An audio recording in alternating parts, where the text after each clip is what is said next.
Hello, guys and gals. I said gals and guys and gals because apparently people think I'm only referring to men when I'm talking about all these subjects in my video because I always say, hey guys. Now, some people don't know that guys is also a universal term for girls as well. Like you see a group of girls, you can say, hey guys, but anyway, you gotta please everybody here. So, hello, guys and gals. Hello, ladies and gentlemen. So, today I'm gonna do a video on depression. Very important.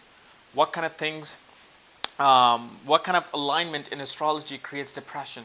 Okay?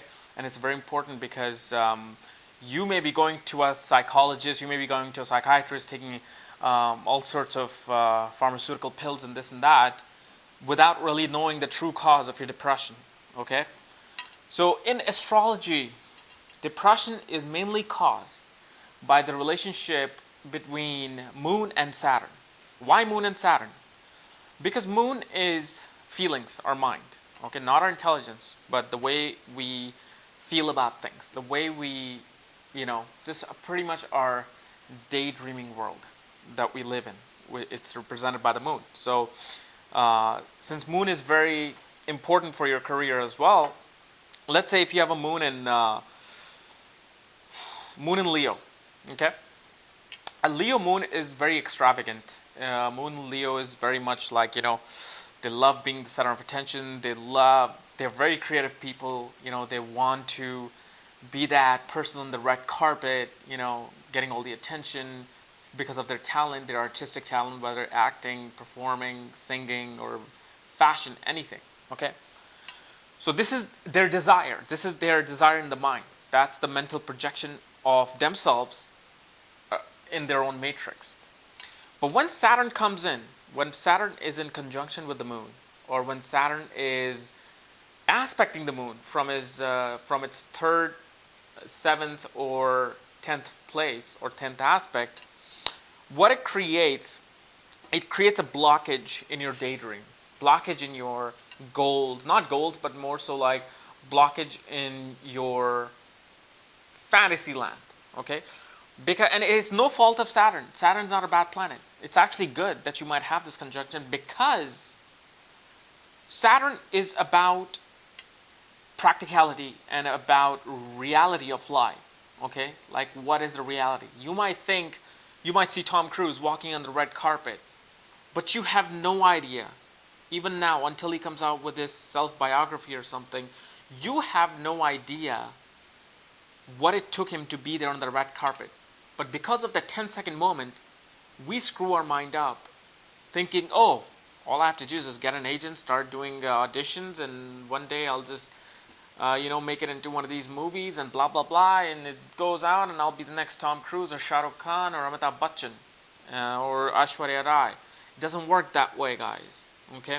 There's a lot more to it that we don't see and we don't want to see. Yet our mind, the Moon, says, yeah, it's pretty easy. But when Saturn comes into play, Saturn says, I don't think so. Whatever you're thinking about is not really that easy to achieve. Okay? So if you look at it, what is depression? Depression is when you do not get what you want. That's depression. That's the most simple answer for depression. Okay? Because whether you didn't get the boyfriend and girlfriend of your desire and they broke up with you, that causes depression. You didn't have the marriage of your dreams, you got a divorce, they cheated on you or whatever, that causes depression because you set this mental projection of your life and how perfect it's going to be like the movies, and it doesn't turn out to be that way because not everybody is following your script. And that's why depression comes into play. So what happens with people who have this kind of aspect from Saturn or conjunction with Saturn and their Moon in their birth chart, every time you dream about these things, dream about this fantasy land, what you will do, you will probably work 25% and think that you will become that superstar in front of the camera. But where Saturn comes into place, Saturn just shuts you down right there. It's like, no, you're not putting forth the effort. You're not putting your 100% out there, so I'm not going to let you achieve what you want. So let's say you go to 10 auditions, okay? And you get rejected from all of them in Hollywood. Next thing you know, you are suddenly depressed. You feel like, oh, my dreams are shattered. I'm not gonna be able to be the next Julia Roberts or Brad Pitt. My life just came to an end. I had all these dreams and all of that, blah blah blah. But all Saturn is doing, so look, stop daydreaming just from your 10 auditions.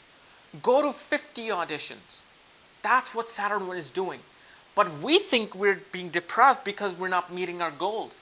And remember what Tony Robbins said, or Anthony Robbins, that the not at the distance. I believe he said the God. Okay, this is what he said in one of his speech. He said that the difference between success and failure is 2 millimeters. That's it. It's like the size of your eyelid, 2 millimeters. Why? Okay, great example. When you're playing golf, he gave an example of golf. He was learning golf, and he was always hitting the thing wrong. Always hitting the thing wrong. You know what? I'm not going to get it. Forget it. That's what he said. But then the coach came and said, look what you're doing wrong. You're just 2 millimeter off. If you were just 2 millimeter more towards the 90-degree angle, you will be able to hit the puck. You will be able to hit the ball, I'm sorry. And guess what?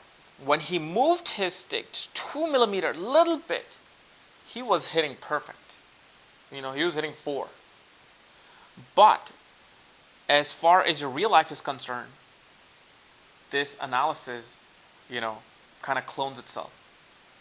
That the difference between you being the Brad Pitt or you being who you are is just 2 millimeters. You just didn't try enough, and that's why you got depressed. And here's a simple solution to this depressive mind. That if you knew your astrological chart, a Vedic astrological chart, any astrologer or anybody else would be, and you yourself, if you learned it, will be able to pinpoint why am I being depressed. And you'll see that your moon was being affected by Saturn. Okay? There's either a permanent aspect of Saturn, or if Saturn transiting and he's looking at your moon, okay, it causes depression. Now I've heard astrologers says, if your moon is with Rahu, the north node of the moon, Rahu, then again it causes depression. Okay? But it's not necessarily true. Moon and Rahu's conjunction doesn't create a depression, it creates an illusion. It creates a mental breakdown. Rahu completely affects your moon to where either you'll be bipolar, or you'll just have these illusions that you're hallucinating, or it creates an impulsive person where for no reason they will get ticked off at people, and they will break things, or they'll just hit them. Some of these people, and this is why Rahu creates a situation in your life, so you will go ahead and do that. Like if a soldier comes in from a war and he has post-traumatic stress syndrome, and suddenly he kills his wife, and after killing his wife he realizes that I just completely blanked out, I don't know what happened, why did I kill her. Well, that's a situation where moon is not just being looked by Saturn, but it's actually is with Rahu, or it's hemmed between Rahu and Mars and Saturn. Because here's the thing about astrology. When moon, okay, there's a 12th place and the 2nd place and the 5th place from planets, okay? So 12th from the moon, so the one house before the moon, and 2nd from the moon, one house after moon. When there are negative planets like Mars and Saturn, or Rahu and Mars, or Rahu and Saturn sitting there, and moon is in the middle, moon is being hemmed between this negative activity. Whether it's Saturn showing the reality, whether it's Rahu showing the illusion that is not there, or it's Mars giving unnecessary anger into a person. It causes mental distress, and through that mental distress, that person gets depressed. But an actual cause of depression, the normal depression that people go through, the normal everyday, why am I not here? Why I don't have the perfect wife and husband? That is most of the time it's through Saturn and moon relation. Now, as far as remedies are concerned for depression, first of all, the whole gemstone thing, I've said don't waste your money, because unless you have a lot of money, go buy gemstones. Otherwise, try to stay away from them, because you don't want your life to be dependent upon a stone. What happens with people, especially this was me too, that when I wore a stone, whether it was good or bad for me, I don't know. But if something happened next day that may not be related to the stone, I would put it on the stone. So let's say if I'm wearing a stone and I get a traffic ticket in 2 weeks, I'll be like, oh, because I wore the stone, I got the traffic ticket. Or I would think, oh, I could have gotten into an accident, but because I wore the stone, I just got a traffic ticket. So maybe it's saving me. You get into this mental fight when you do remedies in astrology. Okay, any kind of remedy. This is what I've finally come to learn. So unless you have a lot of money, go buy it, but don't spend your entire savings on buying a stone for your depression. No, try to realize yourself. Try to know exactly why Saturn is causing the depression. Is this because Saturn is causing the depression because he wants you to work hard? Well, in that case, work hard and achieve your goal so you won't be depressed. So anyway, guys, if you want to know more about astrology and how exactly, astrology is related to everything that you do in life, check out my web link below, which will clear most of the myths and misconception about astrology. As you can see, I don't even wear my stones sometimes. I don't care to wear them stones, even though I'm so used to wearing them. That's why I wear them. So people ask me, oh, how come you say you do not wear gemstones, but you wear them? Look, first of all, I've been wearing them for like 6-7 years, so I just put them on. It's like a natural habit for me to put them on. Second, my blue sapphire has been energized by a tantric lady, by somebody who's not negatively tantric, but spiritually she's very tantric. So she energized that for me, and I saw a lot of difference from that energized stone. And she told me this: look, Kapil, I can energize a rock for you, and you can keep that, and it'll do positive things for you. Or you can energize your entire soul, so you don't need to wear these stones and all that. And that's when she gave me this very important wisdom. She's like, believe in that one light, because that one light has the ability to change everything around you. You don't need remedies, okay? And this is why I'm a big advocate of believing in yourself and your free will, okay? And anyway, so check out my website below, and enjoy your day. Thank you.